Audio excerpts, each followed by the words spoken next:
Chapter 7. The temple's broken doorway spat forth an endless stream of undead.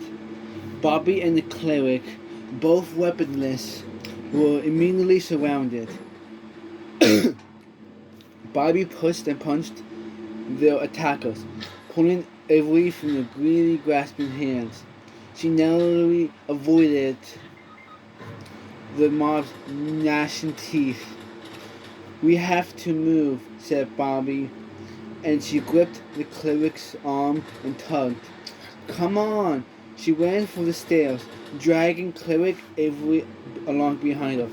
The villagers stumbled but didn't complain. They took the stairs two at a time, faster than the zombies could follow. Moonlight shone through the yellow stained glass windows. The staircase was a dead end. Eventually, they would run out of stairs, but Bobbie could only deal with one problem at a time. Suddenly, Cleric Avery began to tremble. "Don't be afraid," Bobbie said. "It's going to be okay." Maybe, she thought. Avery slipped from her grip, sinking suddenly to their knees.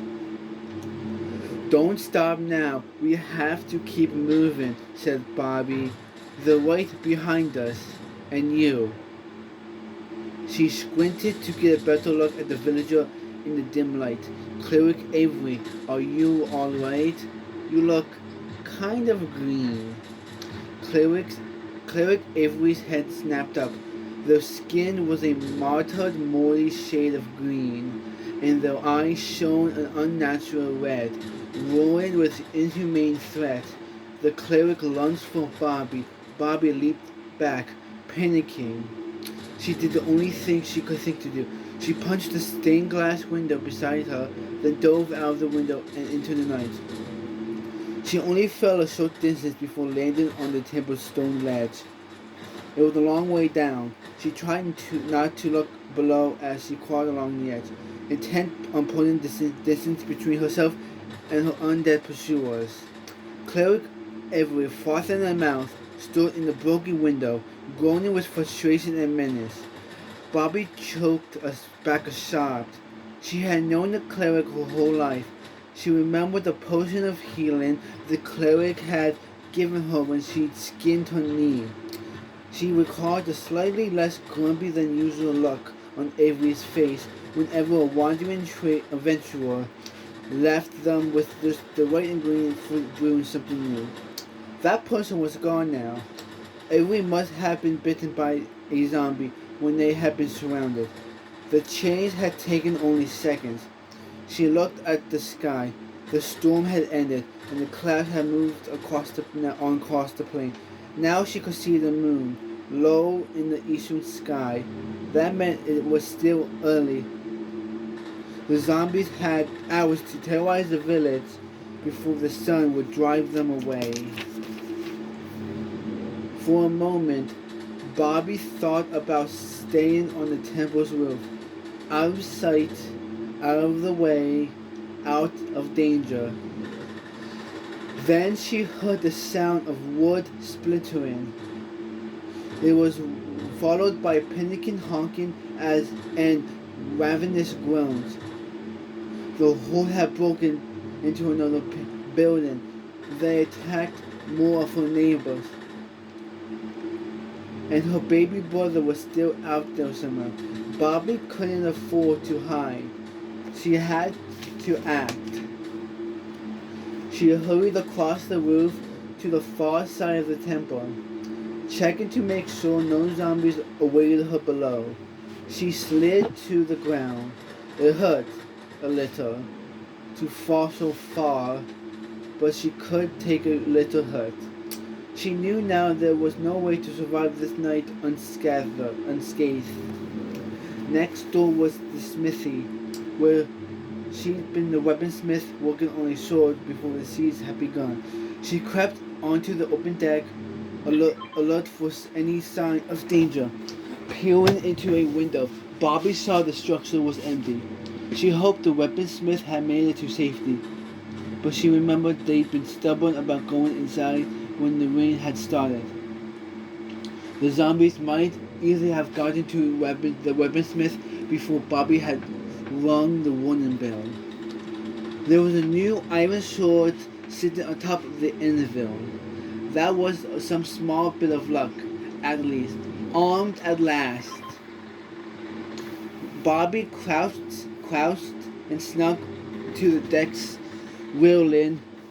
Chaos resigned over Plaintown.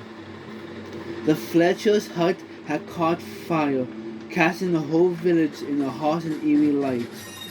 Zombies were everywhere, shambling up and down the dirt path that ran through town, and now some of those zombies were familiar to Bobbie. The weaponsmith shuffled past, still wearing their apron and eye patch, but their remaining eye glowed red, and their teeth gnashed with unholy hunger as they shuffled aimlessly past their abandoned home. Bobbie craned her head, but she couldn't quite see her own house from here. She went around to the back of the smithy, walking along the outskirts of town and sticking close to the buildings she passed. There was no back door to her house, and going around to the front felt too risky, so she hacked her way in. Not the best useful sword, but it was a new and sharp and would last for a while. Inside, her worst fears were confirmed. The house was a mess. Furniture was overturned, pictures had fallen from the walls, and all that remained of the front door was broken splinters. No sign of her parents, but maybe they have gotten away. Maybe they were okay. Bobbie heard a cry from outside, and she ran to the open doorway. The cry had come from the village cartographer, Haven, who stood trembling on the lawn outside as several zombies closed in. Bobbie sprang into action, leaping over the porch railing and rushing toward her neighbor.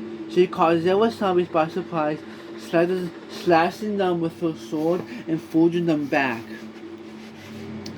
It was enough to give her an opening. She leaned forward, grabbed Haven's arm, and pulled the cartographer free from their attackers. Bobbie led Haven back toward the house, but the cartographer had other ideas. They pulled against Bobbie's grip, gesturing for her to follow in the other direction. "Where are you going?" Bobbie asked. "They've taken the whole town." Haven corrected her in hushed hums and haws. "Survivors?" Bobbie said, gathering at the library. Her heart swelled with hope, but the library was at the far side of town. "This way," Bobbie hissed, pulling Raven between two buildings where the light of the moon wouldn't reach them. "We have to be careful, otherwise we'll lead those things right to the others." Bobbie took Haven on a twisting, circuitous route through town, staying strictly to the shadows, pausing whenever the sound of shuffling footsteps drew too near. When at last they made it to the library, they saw the building's iron door had kept the invading undead at bay. Bobbie had installed that door herself, and had temp a baby-proofing the library against Johnny's mischief. She could see. Beside the door, the pressure plate that would open it, but they had to fight their way through several zombies to reach it. And after what had happened to Cleric Avery, it felt too risky to drag the cartographer through a gauntlet of ghouls. "I have another idea," whispered Bobbie, and she drew her sword. "Cover me." Going round back, Bobbie hacked her way into the library. There was a small group of villagers huddled inside, and seeing the hole Bobbie had made in the sanctuary, they protested loudly. But one voice rose above all the others. A baby's gurgling cheer. "Johnny!" cried Bobbie, and she rushed to her brother, sweeping him up in her arms. "Are you okay? Are our parents here?" Johnny cooed sadly. "We'll find them," Bobbie promised. At Bobbie's back, Haven stepped through the hole in the wall, then gestured madly at it, honking for Bobbie's attention. Yeah, I know, said Bobbie. She set Johnny down and walked to the hole, plugging it with blocks of oak. That shall hold, she said, and then she scanned the worried faces of the villagers. There were so few of them left. Is this everybody?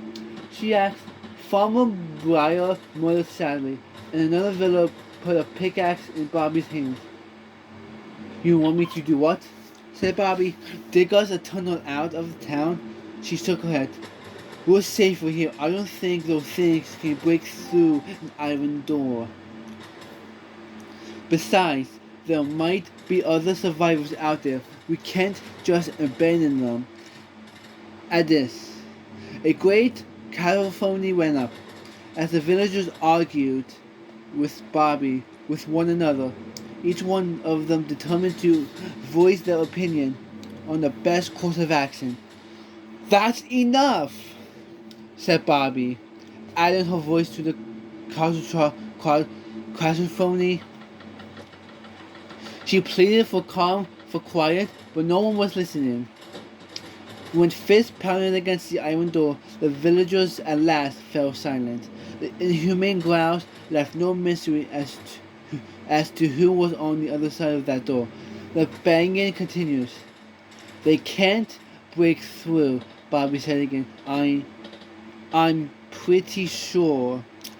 She looked at her brother and then looked at the tool in her hand. But maybe we dig, just in case. I could carve out a basement, put an extra barrier between us and them. As Title's fists continued knocking on the door, Bobbie set the pickaxe to the ground and dug. She was expected to find solid layers of dirt or stone beneath the library. Maybe some coal or even iron. She was not expecting light to come pouring up from underground. What in the overworld is that? She asked as she bent over for a better luck. But before she could make sense of the unexpected sight, a dark, fast-moving shape sprung from the hole. It caught Bobbie right in the face, filling her vision with darkness and causing her to fall backwards. The room erupted into chaos. Villagers screaming and crying as they scrambled for safety. It's a bat, Bobbie said, struggling to be heard over the panic. It's just a bat! But it was too late to calm the crowd. In their panic, desperate to escape, Farmer Briar stepped upon the precipice that opened the front door. It was a tragic mistake. Before Briar could take a single step across the threshold, a zombie lunged forward, biting the farmer savagely. No! cried Bobbie, and she crossed the room in 3 quick strides, slashing out with the pickaxe. She knocked the zombie back, away from Farmer Briar, just as the iron door slammed shut, trapping the zombies outside, and trapping the rest of them inside with an infected Farmer Briar. Stay back, said Bobbie. She held the pickaxe out in front of her, but her hands trembled. She didn't want to use the weapon on her neighbor. Farmer Briar showed no such hesitation, mouth falling, eyes burning red. They lunged for Bobbie. She knew she was done for, but then Johnny was there. Poor sweet baby Johnny, foolhardy, fearless, impetuous Johnny was sleeping between Bobbie and her attacker. Bobbie screamed for him to stay back, but Johnny never did listen to her. Farmer Briar's attack, meant for Bobbie, found her brother instead.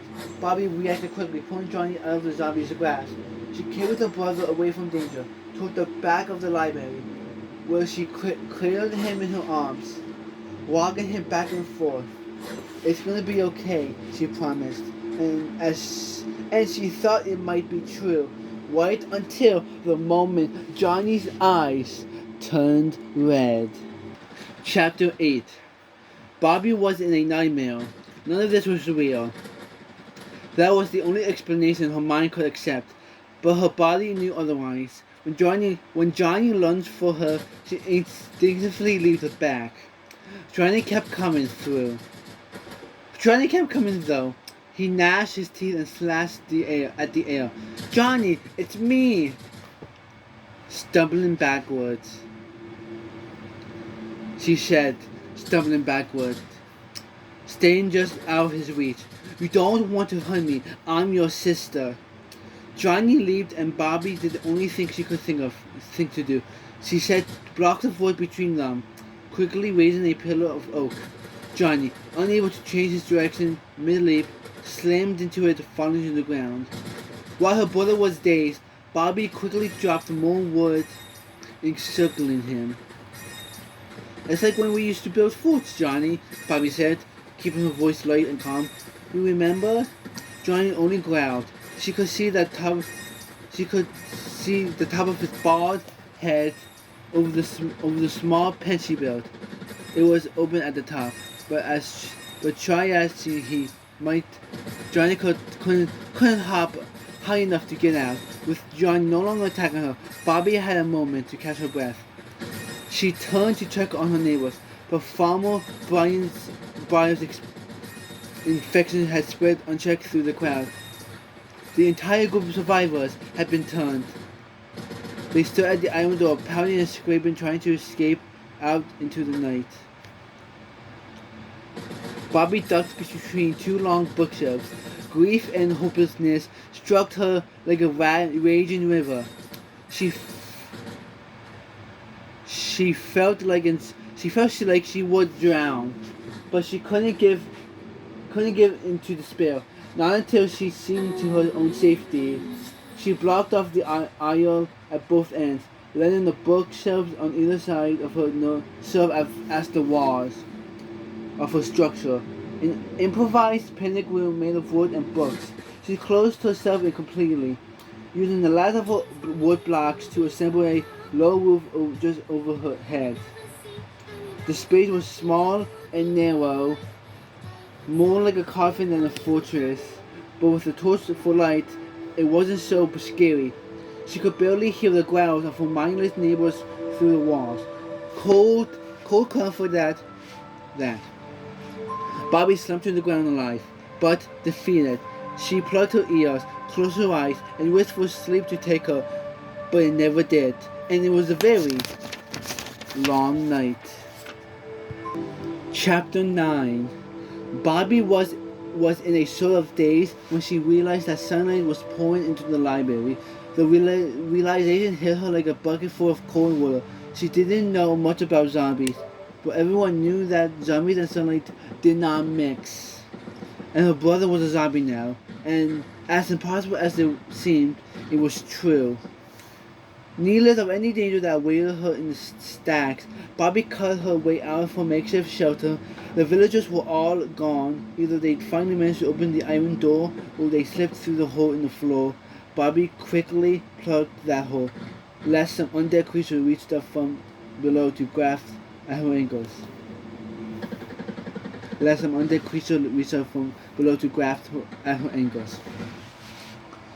Right now, she only had time to worry about one particular undead creature, trapped in his wooden pen. Johnny was safe, for now.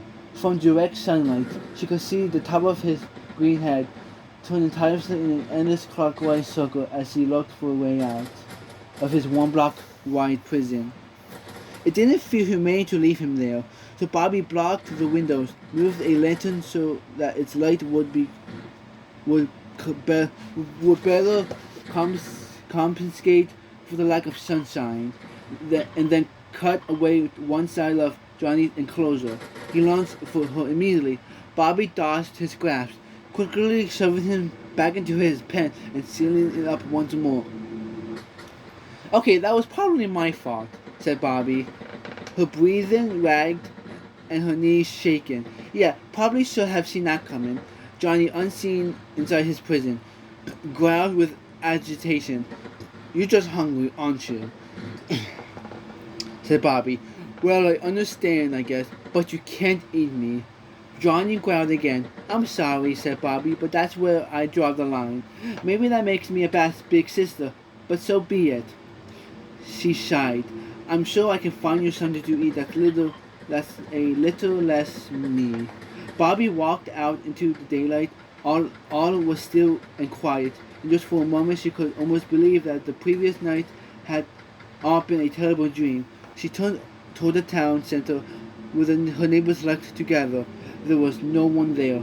The broken remains of Ngoli laid in the dirt nearby.